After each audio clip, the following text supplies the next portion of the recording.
Noble Character Crafts. My name is Amy and I'm coming to you from eastern Nebraska where I live with my husband and our 5 children.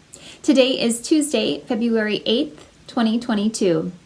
A huge welcome to any new or returning viewers. Thank you so much for joining me today. I hope that you really enjoy this episode. This is a channel all about my crafty life, and today I have knitting and crocheting to share with you all. You can find me online on Instagram and Etsy at Noble Character Crafts, and you can get in contact with me through my email at noblecharactercrafts@yahoo.com.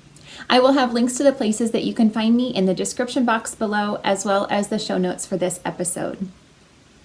I am hosting a year-long make-along again this year on Instagram. It is called the Make 9 2022 Mal, and that is for you to join in the Make 9 Challenge, where you choose 9 projects that you would like to make this year. I will have details about this make-along in the description box below if you're not familiar with it yet, so please check out those description details. If you're not familiar and you'd like to join in, you can join in at any time. So please continue to join in. I would love to see the projects that you would like to make this year. Throughout the year, as people are posting their pictures of their boards and their progress pictures and their finished objects, as long as you include the hashtag Make92022Mal, you are entered to win a prize, which I draw periodically throughout the year. And I have a little prize to give away today, which is this Notions pouch from Knit Picks. Well, it actually says on this tag that it's an interchangeable needle case, but I think that it's just, a little pouch, and it's perfect for putting some notions in. So it's got this two-toned neutral color to it. And inside are some goodies. I have 3 mini skeins of yarn from Suburban Stitcher. So here they are. And the colors are Beach Grass, March Hare, and Dusty Pink. Those are all on a sock base, 75% superwash merino, 25% nylon, and they're 90 yards, 20 grams each. Also included is a little progress keeper that came with one of the skeins of yarn that I decided to keep for myself from all of the prizes that, if you've watched before, last year I gave away a bunch of prizes that were gifted to me from a viewer of the podcast. Anyway, this was one of the progress keepers that was included with one of the skeins of yarn that I decided to keep, but I thought I would gift this cute little progress keeper. It's either by Sucre Miniatures or Simply Serving. I'm not sure which, but this one went along with one of the yarns. I'll try to include in the prize, I'll try to include the name of the yarn that went with this so that you kind of have an idea of what this went with, but it was a Harry Potter themed yarn. So this has something to do with Harry Potter. Oh, it's like something about visiting Zonkers or something like that. Okay, also I have a couple of packages of buttons that are little owls,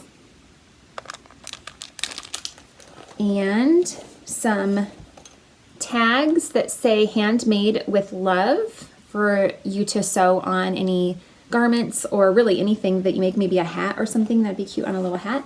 And lastly in here is a thread guide, and this is really useful when knitting with color work, like 2-stranded, for example. You could put a strand of yarn in each of those guides to help you keep the colors separate.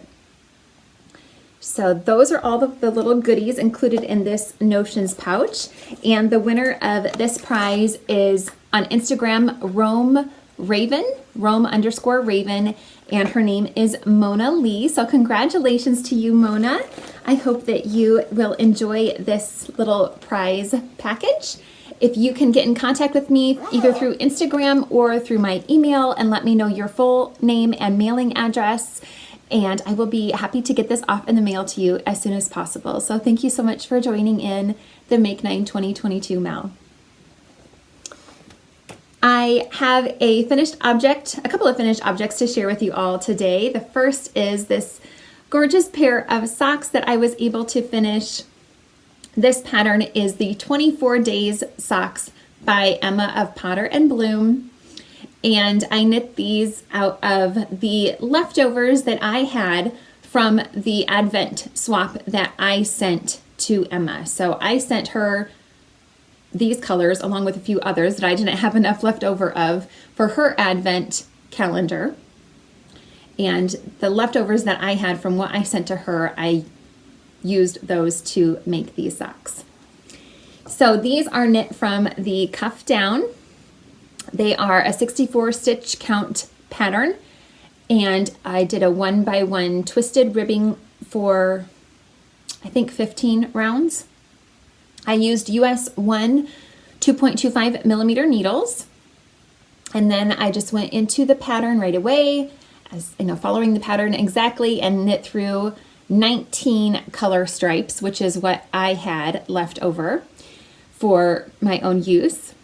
The pattern intends for you to continue those colored stripes throughout the entirety of the sock, but I just decided that I wanted to stop color striping the colors after the first, after I had done all of the colors that I had, just because I was not wanting to weave in all of those ends.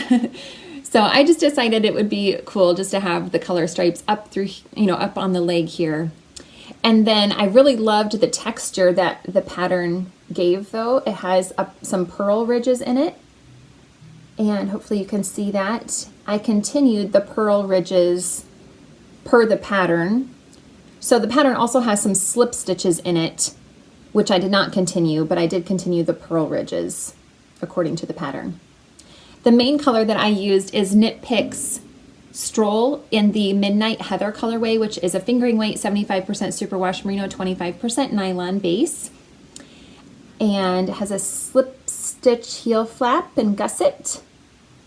And then I also modified the pattern in that I added the slip stitch detail to the sole, the ball of the foot of the sock there, just to reinforce those stitches, because that is where I get the majority of the wear in the socks that I wear.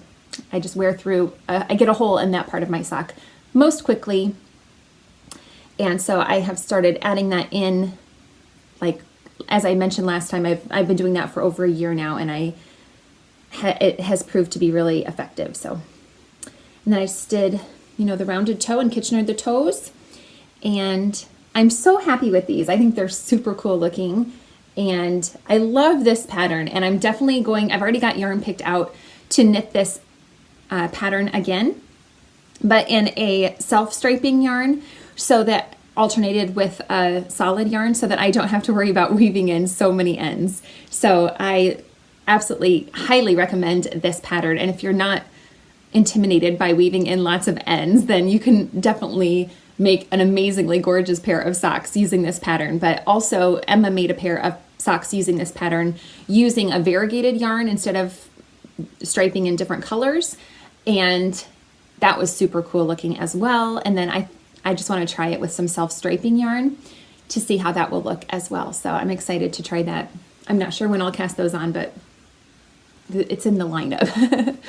So anyway, I'm super excited about these. Oh, I did switch after I finished the color striping. I did switch to a US 2 millimeter needle because since I wasn't doing the slip stitches anymore, I didn't feel like I needed to have a larger needle, and I've recently been knitting my socks on US 0s just because I like that, the tightness that I get with that needle size. So those are such a fun pair of socks. I love them so much.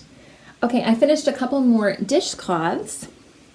Let me check the pattern name. I forget the pattern name for this new dishcloth that I mentioned last time. It is called the Classic Easy Knit Dishcloth by Carolyn Stanton. And I showed this as a work in progress last time, just a simple dishcloth, but I had discovered this new pattern where I just felt like the decreased stitches were a lot neater than the pattern I had been using for so long. The decreased stitches were often a lot looser in that old pattern that I had been using, so I came across this pattern and I really like the result that this pattern gives. So I finished up that dishcloth. This is knit in Knit Picks Dishie in the Jalapeño colorway. It's a worsted weight, 100% cotton yarn. And I knit this on US 6 4mm needles. I did go up to 52 stitches before I started decreasing. The original pattern calls for you to go up to 60 stitches for this dishcloth, but I had made a dishcloth with the 60 stitches and I felt like it just turned out a little bit too large. So I like this size better with the 52 stitches instead. And then I had my friend Tina, who I've mentioned many, many times. Hi, Tina. I received some cotton yarn from her in this pink color. And it didn't, as I've mentioned before, when I gift dishcloths, I like to give sets of 3 that kind of coordinate together. And she had given me this pink yarn, which is Bernat Cottontots in the strawberry colorway. Again, it's a worsted weight, 100% cotton, but this color didn't go with any of the other colors that I had in my stash, so it wouldn't really make a nice set of 3. But since Valentine's Day is coming up, I came across this pattern that had this heart design on it. It's called the Lily Sugar and Cream Heart Dishcloth, and it is a free pattern, and it also gives instructions to make a bunch of these and turn it into a blanket, which would also be very, very cute, especially like a baby blanket or something like that would be sweet in this pattern. But it was a super fun and easy pattern. I did have to, pay attention to the pattern, of course. It's not just as mindless as the other dishcloth I made, but really it was not difficult. And I think it just turned out so sweet. So that skein, I had enough of this color to make 3 of these dishcloths. I have 2 of them here, and I've already gifted the 3rd one to my mother-in-law. So I have 2 more. I think I'll send one to my mom, and maybe I'll keep one as well. I used US 6 4mm needles for these as well, and they work up so extremely quickly. So they're really fun, and I think a sweet little gift to give for Valentine's Day. Those are all of my finished objects for today. Oh, I should mention what I'm wearing. I am wearing my Summer Dawn cardigan. This is a design by Andrea Black. The great detail on this design is on the back. This lace detail on the back is so pretty.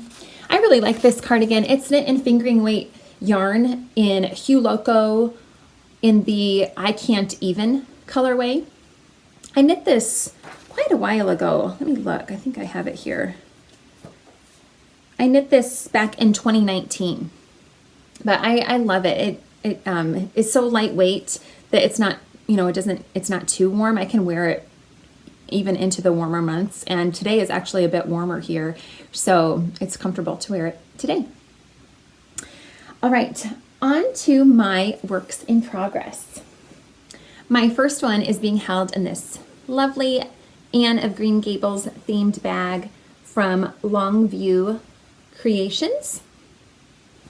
And in here is my Advent sweater that is taking a while to get done because it's February now, but oh well, that's okay. I am getting to the end of the body, so I'm making progress. I am pretty much doing my own thing with this sweater. I have used the stitch count from the Stoneham Poncho by Dianna Walla, which I knit a few years ago and modified that pattern to turn it into a sweater by adding sleeves to the pattern. And I really like the fit of that sweater, and so I have used those same stitch count numbers to cast on the neckline and then to do the yoke increases throughout this sweater. So I did a 1x1 ribbing for 7 inches and then went into the yoke where I striped in the 24 different colorways that Emma from Powder and Bloom sent to me for my advent calendar. So I did one color stripe of what she sent me and then alternated that with a bare yarn stripe. The bare yarn that I'm using is fingering weight 100% non-superwash fine merino wool, and I'm holding it double to make a DK weight. And I did that also for the fingering weight that Emma sent to me. I held that double as well. So last time I recorded, I was right here where this progress keeper is that Emma gifted me also in our swap. That's where I was last time I had recorded. I had just separated for the sleeves, and I've knit a lot of inches here on the body, and I am currently on the ribbing. And again, I'm doing a 1x1 ribbing for the bottom here. I used US 3.25. I'm totally guessing. Let's see.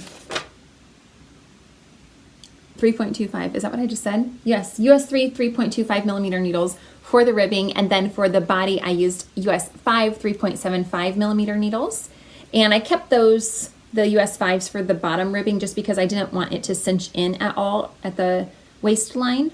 So I'm hoping that even though the ribbing has a tendency to cinch in a little, I don't want it to cinch in a lot, because typically you would go down in a needle size for the ribbing, but I decided just to keep with the US 5s for the ribbing. So I'm planning to do about 3 or 4 inches of ribbing before I bind off. There's a helicopter going over. And then I will go ahead and do the sleeves. So I will hopefully be able to get to the sleeves pretty soon. And like I said before, that I'll probably be finishing this just as the weather is really warming up for good, and I won't get to wear this until it cools down in the fall later on this year, but that's okay. I love it. I think it's turned out so cool, and I'm super excited about how this is turning out. My next work in progress is being held in this beautiful bag by Tanny Casey. And in here is my Elly cardigan. This was a project that I had on my Make 9 2021 grid, and I did not finish it. And I really should have just put it on my 2022 list, but I didn't. I haven't done anything from either of my 2 Make 9 2022 boards yet. Not off to a great start, am I? But oh well. I am just trying to focus on these whips. Kind of, I have a new cast on that I have to show you, but anyway, I have a couple of new cast ons. Anyway, I am excited that I'm back to this cardigan again. I had been on hold for a number of months, and I have continued to work on this since I last recorded. Every day I've been adding 2 rows to this cardigan every day. So it is coming along slowly but surely. This is a design by Adelheid, and it is knit again in fingering weight yarn, again this time not held double, just singly, but it's the same basis I'm using for the turtleneck sweater. So it's a bare 100% non-superwash fine merino wool. Here is a progress keeper from Tracy of Grizzly Knits, which is marking where I was last time I recorded. So you can see I've almost doubled the length there, not quite, but I've added a bit of length to it. I'm still not ready to separate for the sleeves though. I can kind of put it on my shoulder so you can get an idea of how it's fitting. I have absolutely no idea where I'm at in my stitch count. I originally started it last year in August, I believe, and it was turning out too large. And so I completely ripped it out and started again in October. And then, like I said, I had put it on hold for a while, but I have decided to go down to the smallest size that this pattern offers because I wanted a closer fit around my neck line. And then I am just continuing with the raglan increasing until I'm ready to separate for the sleeves. But you can see here that my underarm is still at least 1 inch away.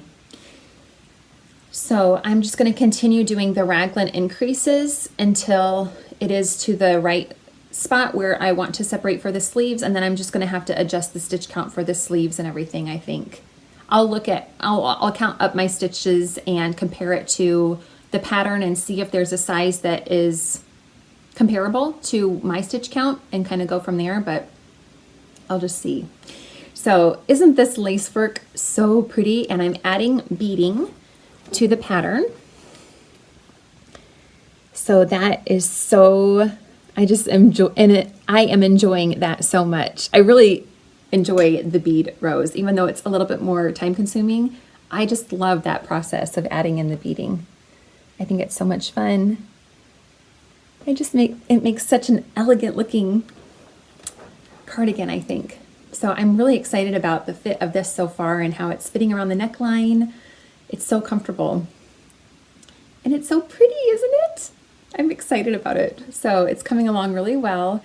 The lace work will continue through the bodice and then kind of come down to a V shape. And then the lace is also continued on the sleeves entirely. So yeah, it'll be, you know, a long process yet before I am to the end of this project, but I'm just so thrilled that it's in the works and being worked on every day. So I'm not rushing it though. It's, you know, a project that I really need to pay attention to as I'm working on it. And so I'm trying not to stress about getting it done quickly. I'm just taking it slowly and carefully because I don't want to mess it up. For the needles for this, I started with a US 2.75 millimeter for the ribbing, and then for the body, I am using 2 different sized needles. For the knit stitches, I'm using a 3.25 millimeter needle, and then for the purl stitches, I'm using a 2.53 millimeter needle because my purl stitches are looser than my knit stitches, and so in order to get a more even gauge, I go down in my needle size for my purl stitches, and that has seemed to be working out really, really well to get an even stitch throughout my stockinette section here on the back. The back is all in stockinette, so it seems to be working really well. I'm pleased with my gauge and how it's turning out, and it seems to be pretty even, so I'm happy with that. I am just using a crochet hook to add in the beading. Here are the beads I'm using. I got them from Seed Bead Paradise on Etsy. And I'm just using a small crochet hook. It is a 1.5 millimeter crochet hook to add in those beads. So that works out really well. There's a few beads that the eye is not big enough for my crochet hook to go through, but the majority of them, it works just fine. But once in a while I come across a bead that I just can't fit the crochet hook into, so I can't use it, but that's okay. So after I finished my 24 days socks, I had quite a bit of leftover yarn from that Advent swap. And I wanted to make a pair of scrappy socks using up the leftovers that I had from the yarn that I sent to Emma. So that is in this beautiful bag that Emma also sent to me from Jibby Roo Sews. And it's really cute that the heart on the outside, you know, is really fitting for Valentine's Day. And there's even a little progress keeper on here with a little heart. But on the inside, it says Merry Christmas. So it's kind of fun because it's reminding, you know, I'm enjoying using this because it's both for Valentine's Day and Christmas, I think. It works for both. Anyway, I am loving these so much. I absolutely love scrappy socks. I like sock knitting in general, but when you put in scrappy, using up scraps in socks, it's just goes over the top for me. I just love it so much. So I am enjoying these so much. I cast on 60 stitches and I did a 2x1 ribbing for 20 rounds. Then for the leg, I am adding in 10 rounds of each color. So I am enjoying this so much. It's so much fun to add in all these fun colors. One of my boys is banging around. I'm sure you can hear that. It's pretty loud. I don't know what he's doing. I don't have my shade open. Let's see what they're up to. What are those boys up to? I don't even know. I can't see. We have a lot of tin sheds, so they're probably banging on one of the tin sheds or something. Boys will be boys. They like to bang around. Anyway, I am just thoroughly enjoying these. It's so much fun. I'm using US 2mm needles, and I will do 7 color stripes on the leg, and then I'll do the heels, and then I believe I can do 8 color stripes on the foot before I do the toe, and that'll work out perfectly for my size. So I'm enjoying those so much. This is a beautiful progress keeper on here from Emma as well. It's so cute. These are just such a joy to work on. And I've already decided that once I finish my, oh my goodness, I need to go tell them to be quiet. Once I finish the Advent sweater, the turtleneck, oh, by the way, after I'm first adding in a stripe to my excavation blanket that I showed off on my last episode. And then with the leftovers that I have after that, I'm adding them to these socks. And I'll do the same thing with the colors from my Advent turtleneck sweater. I'll add a stripe into my excavation blanket, and then from the leftovers that I have with those yarns, I'm going to make another pair of Scrappy Socks. So, yay! Okay, my last work in progress is being held in this big woolen bag that I got from my husband's aunt. And I have started the Afghan that I mentioned last time for my stepmom's friend. She asked me to make a blanket for one of her friends. And I am using another pattern from this book called A Year of Afghans, 1997, and it's a publication by Leisure Arts. And the pattern that I am making is called Old Time Charm.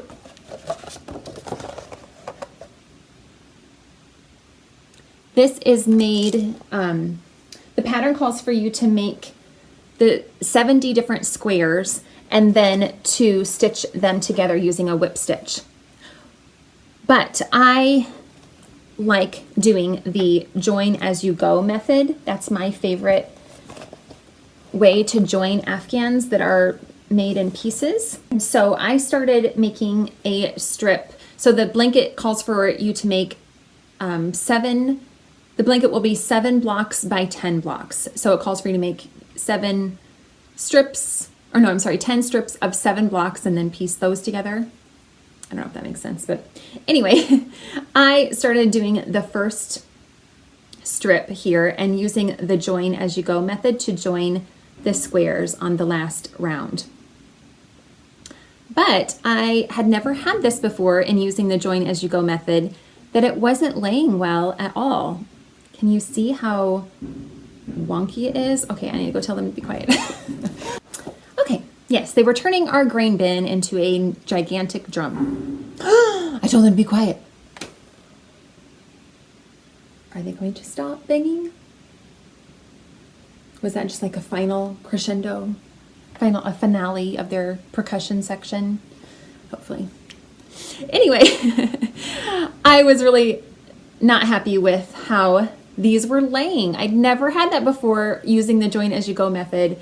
See, it's just like wavy. It won't lay flat. I tried a few different methods of like skipping some stitches to see if that would help. Oh, boys. Okay, I think they're done. Let's hope. Anyway, so again, I'd never had this before where a join as you go method would not lay nicely. By the way, the yarns I'm using are all I Love This yarn from Hobby Lobby. The 3 colors that I'm using are Light Sage, Ivory, and Sage Advice. So last time I wasn't sure how I was going to be using these colors together. I had the original pattern calls for you just to use 2 colors, but Hobby Lobby didn't have enough of this solid green color, the light sage color, when I went to get the yarn for this blanket. So I had to get 2 different colors of the sage green color. And I really love that color of sage as well, the Sage Advice. I originally thought I would maybe do 1 block in all light sage and ivory, and then the next block in the Sage Advice. but I really didn't like how that looked. I tried that and I didn't like how that looked. And, you know, I was going to alternate every other square. So I tried this out and I really liked how this looked. I'm probably going to have to get more of the light sage color, I'm assuming, because I don't think I'll have enough, since I am using quite a bit of the light sage for both the center and the outside, but I'll have to just see. I'll probably have an extra skein of the sage advice, I'm assuming, so I might have to go back and exchange, and maybe they'll have more of the light sage in stock at that time. So that'll be fine. So anyway, I am going to, well, I started doing the method that they call for in the pattern, which is just to make a solid square and then to use a whip stitch to join the squares together. And that is working so much better. It's so much neater. It lays nice and flat. It just looks so nice and neat. And you're instructed to only stitch into the inside loops, and so it makes this cool line in between each square as well, which is really nice and neat, I think. So here is one complete row of 7 squares stitched together. I've left a bunch of strings hanging off to join the different strips or the different rows together. And I have started on another row. I just have 2 of this one. And now I'm going to take these out as well and, you know, redo them by just finishing up the squares and then stitching them together using the whip stitch. So I've never used a whip stitch in joining squares together that I can recall. I usually use a mattress stitch to join squares, but I'm just following the pattern and it's working out really well. And I've mentioned before that I love doing the join as you go method, but really stitching squares together is so fast. I think it's probably faster than join as you go, because the join as you go method is nice because you can just do it as you go, but it's quite fiddly to join as you go, really. You know, it does take a bit of time to slip into each stitch across from where you're working to join them. And stitching them together just by sewing them together, it goes really quickly. So I don't know why I choose to do the join as you go more often than stitching together, but I usually do, but it seems to be working out to be a really neat joining method to just stitch them together for this blanket. So I'm glad that that is working out better too. I'm glad that it's working out so that it is laying nice and flat. So I'm happy about that. One more project that I am planning to try to work on soon is to adjust these socks. I made these socks back in 2020. They're called the Slipped Up Socks. Let me find the pattern. Slipped Up Socks by All Knit Up Designs. And I knit these in August of 2020. The main color that I used is Knit Picks Fleechy in the Endless Summer. And then for the heels and toes, I used a mini that I received in a swap.